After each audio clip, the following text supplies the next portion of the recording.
हाँ, तो अपन बच्चों आज प्लीज़ आप मेरे चैनल को लाइक और सब्सक्राइब करें।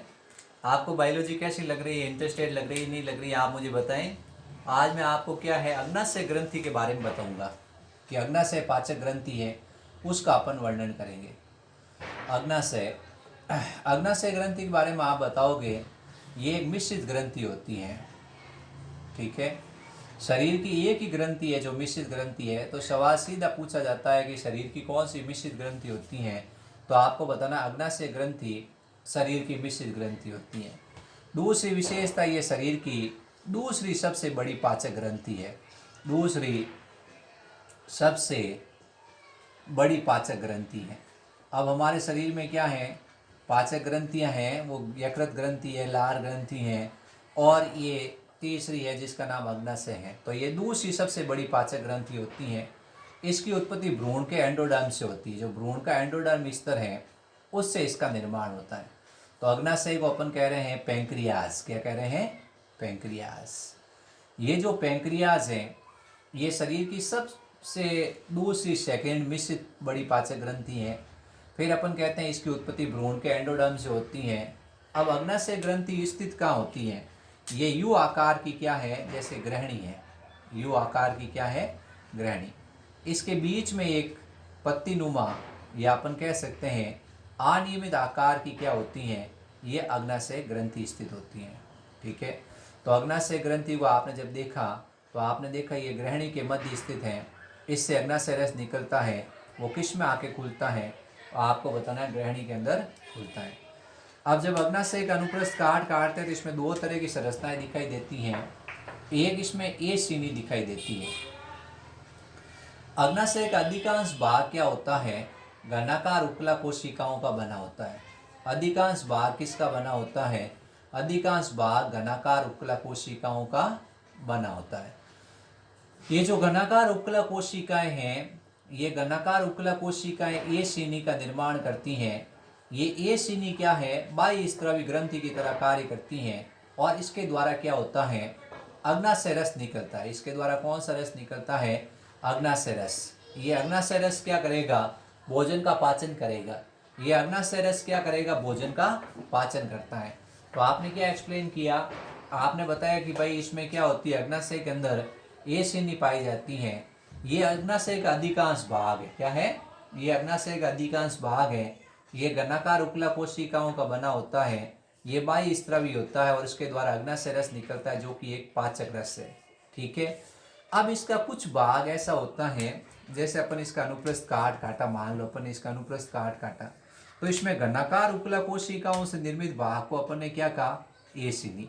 ये घनाकार उपला कोशिकाओं से निर्मित भाग है, इसको अपन ने कह दिया ए श्रेणी। ये घनाकार उपला कोशिकाओं से निर्मित भाग है, इसको अपन ने कह दिया ए श्रेणी। ये घनाकार उपला कोशिकाओं से निर्मित संरचना है, ये ए श्रेणी। ये क्या करता है? ये आपके बाह्यस्रावी का काम करता है और इससे अग्नाशय रस निकलता रहता है।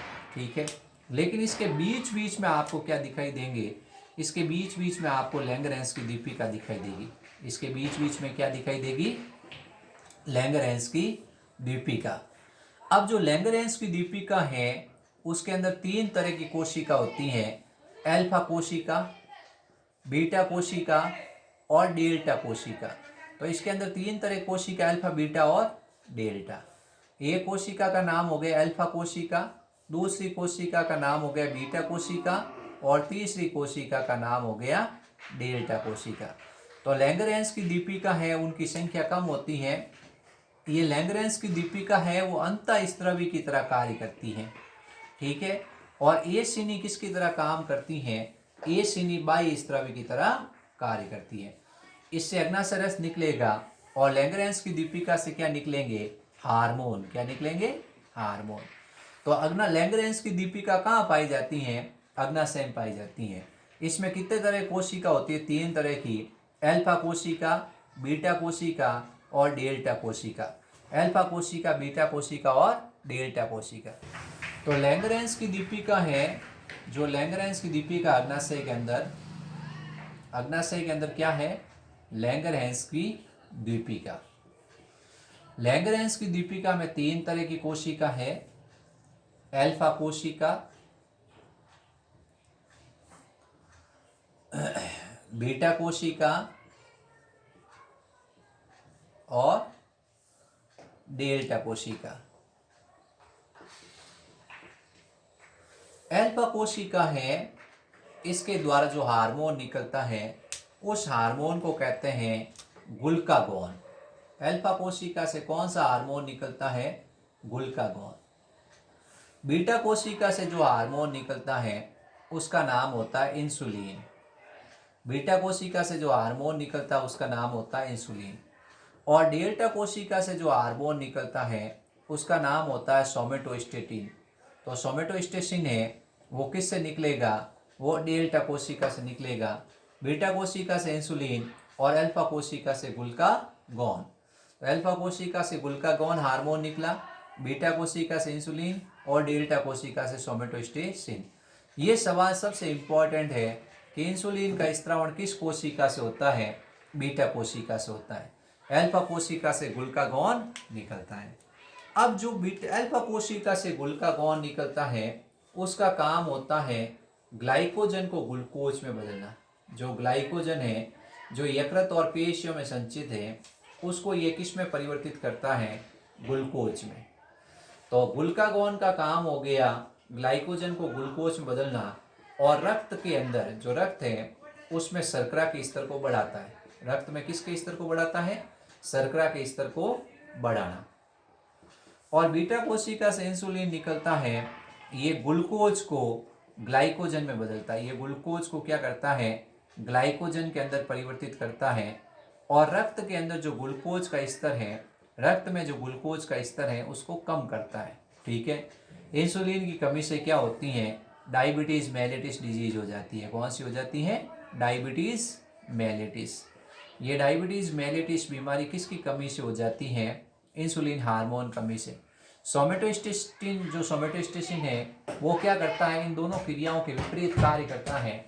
ये इन दोनों क्रियाओं के क्या करेगा? विपरीत कार्य करेगा। इंसुलिन और ग्लूकागॉन की क्रियाविधि को रोकेगा और ये भोजन के स्वांगीकरण में सहायता करता है। ये भोजन के क्या करता है? स्वांगीकरण में सहायक है। तो अल्फा कोशिका, बीटा कोशिका और डेल्टा कोशिका। अल्फा कोशिका से ग्लूकागॉन निकला, बीटा कोशिका से इंसुलिन निकला और डेल्टा कोशिका से सोमेटोस्टेटिन निकला। ग्लूकागॉन का काम है ग्लाइकोजन को ग्लूकोज में बदलना। जो यकृत और मांसपेशियों में संचित भोजन है, जो यकृत और मांसपेशियों में संचित भोजन है ग्लाइकोजन, उसको क्या करता है?